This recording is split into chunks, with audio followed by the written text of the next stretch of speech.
Alright guys, I want to welcome you back to another video. Today I am working my KTM. Recently I've been having issues with the electric starter, and for some reason whenever I press the button it just spins and spins, doesn't really do anything. It worked perfectly all summer long, and then all of a sudden as soon as I got cold, I just started having these issues. I thought it was due to the cold, and I started replacing things. So the first thing I started off with was with the battery. Put in a brand new battery. My old one was about like 2 or 3 years old, so I figured maybe it's time to replace it anyway. Still having the same issues, so then I went to the starter, replaced the starter thinking the old one was the issue, and that was not the problem. And occasionally the bike would start. It would engage right here. A little Bendix sits right here, and when your starter spins it, it pushes out into the flywheel, starts the engine. So it would do that occasionally, but then after a while I just stopped doing it, just spinning and spinning. So I took everything apart. Everything is good except for that Bendix. Over here is the Bendix. Check it out. This thing is just loose. I think it's done. This is the original one. There was a date on here, but I wiped it off. It was 2015. My bike is a 2016, so that makes sense. I think this thing is just toast. It still spins out, but I can't really do it with one hand. There you can kind of see it go up, but I just think it's not good anymore. So went ahead and I bought a new one. That's what we're going to be putting in today. And here's the battery that I put in already. So this time I switched over to the anti-gravity battery. Figured I'm going to try that one out. I did have the Shirai, which actually is still good. I charged it. I always kept it on a tender, and I never had any issues with it. So I upgraded the battery anyway. This one I might just keep around for backup. Here is my old starter. This thing is still good, so I'm just gonna keep it around as a backup. And I got a gasket right here that I'm gonna replace, and these bushings right here need to be replaced as well. There's 4 in total, so I'm gonna show you how to do that. And another thing with these Bendixes, if you will, they upgraded this to a new gearing. After a few years, they realized that the old Bendix is not really cutting it. So around 2015 or 16, they upgraded the gears. So this is the new one anyway. But if you have an older KTM, I think around 2012 to 2014, your Bendix and your crown wheel, which sits on the inside of the cover. So the Bendix is a 27 and the crown wheel is an 18 tooth wheel. They upgraded that to this gearing right here, which they did it because this allows your bike to start easier. So before ordering, make sure that you're ordering the correct one to the updated one. And here are the part numbers. I will list them down in the description just so you have them.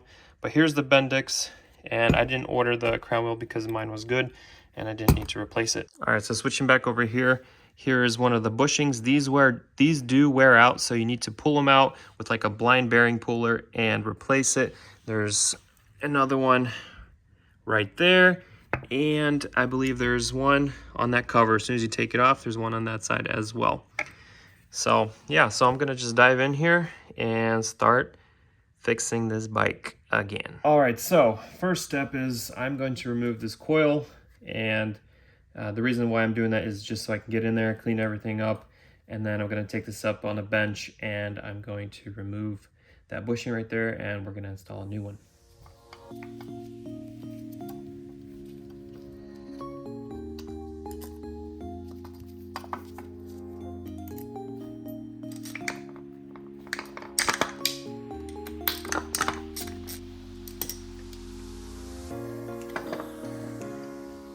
All right, I have everything apart now.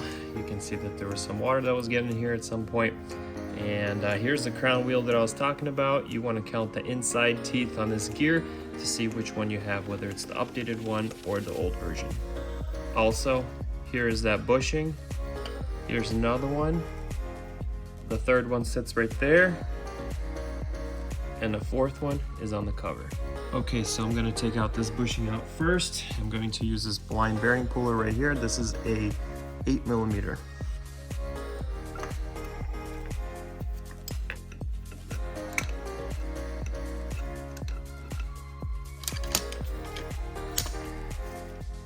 Now I'm gonna do the same thing to the other 3. All right, so I got it all cleaned up as best as I could. This thing is not pretty as it is anyway, so I'm not going to make it look pretty because I put this bike to the use, and This is a 2016, not a 2023. Anyways, but yeah, got everything cleaned up. Here are the old bushings. You can see they're just all stretched out, worn out. And when these things get worn out, all the gears and the Bendix that sits inside everything, it starts to wobble around. And I feel like that's what starts to, wear out your Bendix. All right, so what I'm gonna do now is I'm gonna install the new bushings in. And what you can use is a bearing race driver, which is one of these. And the smallest size, unfortunately, that I have is a 39.5 millimeter. It might work in some areas, but in some other areas, we might just resort to a 8 millimeter socket and drive these bushings in very lightly. I'm also just going to add a very tiny bit of grease.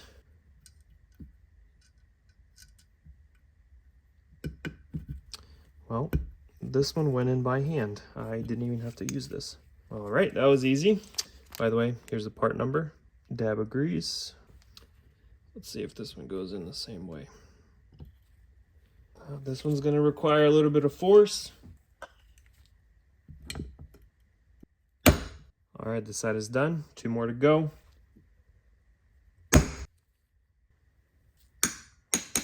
By the way, I just kind of wanted to compare the old Bendix with the new one. So here's the new one.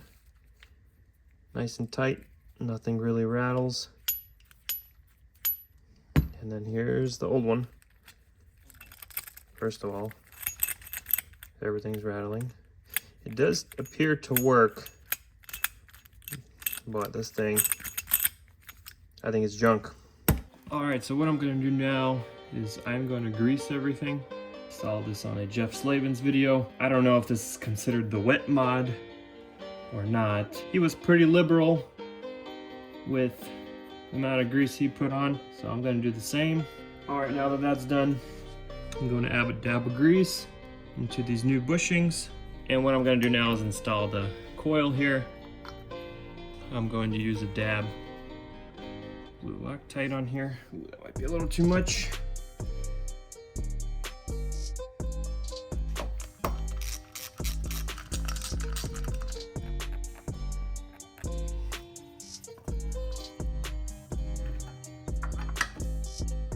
All right, that is installed. What I'm gonna do now is actually throw on this Bendix.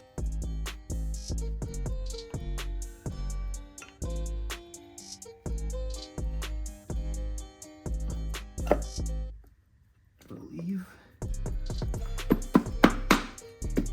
everything is lined up.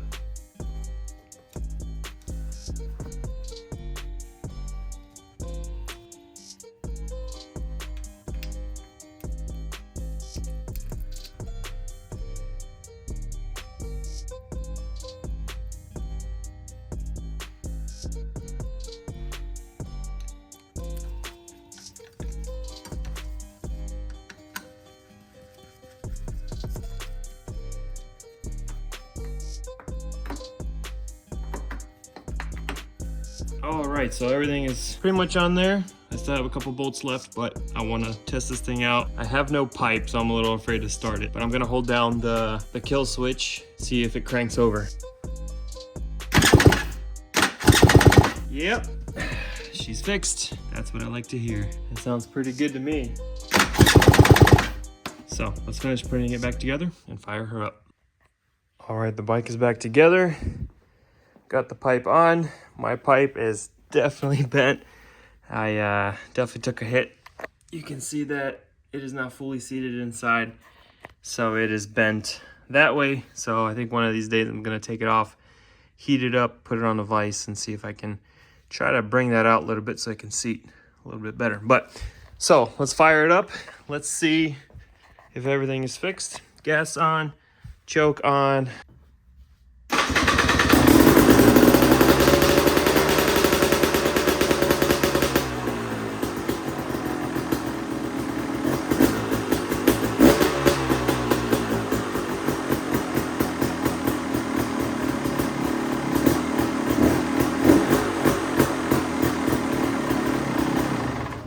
All right, the bike is all fixed. I'm super happy with it. It sounds so much better than what it used to. Before it would kind of like grind. Sometimes it would gauge, sometimes it wouldn't. And then sometimes the starter would just spin through.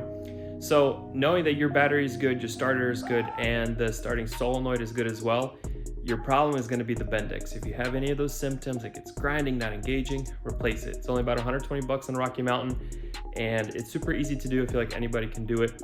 And replace those little bushings as well, because when those wear out, everything gets loose, and I feel like that's when everything starts to wear out and it's no good. So if you like this video, let me know, and we'll see you on the next one. Thanks for watching.